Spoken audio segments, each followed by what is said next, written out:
Maravilha. Explorando um pouco mais essa questão ainda da diretriz brasileira.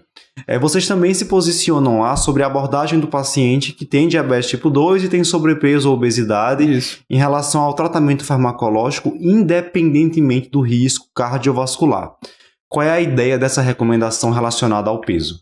A ideia é aquela que a gente já colocou, né? Assim, a gente sabe que 90% da população com diabetes tipo 2, ele também vai conviver com obesidade, né? Então, assim, a gente sabe que o controle do peso corporal, principalmente se você consegue fazer essa intervenção o mais precoce possível, você tem uma perspectiva de remissão de diabetes, algumas coisas que a gente vê com diabetes tipo 2, o estudo DIRECT é um exemplo disso. Aí muita gente fala, não, porque GLP-1 é muito caro. Mas se a gente for falar, por exemplo, a intervenção do DIRECT, ele fez substituição de refeição por 12 semanas. Então, assim, você tirou a comida do paciente e botou ele para fazer todas as refeições com substituto. Isso, obviamente, que tem um custo bem razoável de fazer acompanhamento com personal, com nutricionista e tudo mais. É lógico que essa intervenção, se a gente conseguir fazer uma mudança, vai ser interessante, mas essa abordagem de obesidade é porque se a gente conseguir fazer um controle de peso corporal, e a gente fala de números, né? A partir de 7% mais ou menos de perda de peso corporal, que é o número que a gente viu no DPP para prevenir a evolução de pré-diabetes para diabetes, a gente tem um impacto bastante significativo.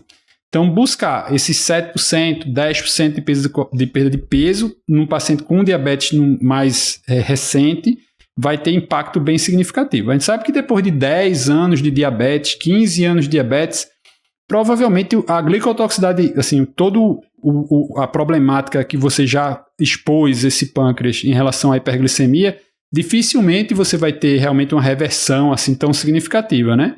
Mas se você pegar principalmente os primeiros 5 anos de diagnóstico ali, sem dúvida nenhuma que você tem que investir o máximo possível nessa questão de controle de peso corporal. E aí, independente do fator de risco, porque se ele não tem, a obesidade por si só é um alvo, né? Tem que ser um objetivo no tratamento.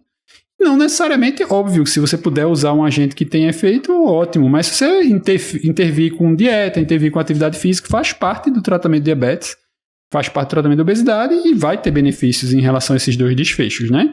Então, por exemplo, nosso paciente aqui, que ele está prescrito a gliclazida, não que a gliclazida vai fazer mal ao paciente, né? Não aumenta risco cardiovascular, não tem nada em relação a isso, mas é um agente que pode aumentar peso corporal, né? Então, se você tem possibilidade de prescrever um agente que reduza peso corporal, por que você vai usar um agente que aumenta peso corporal?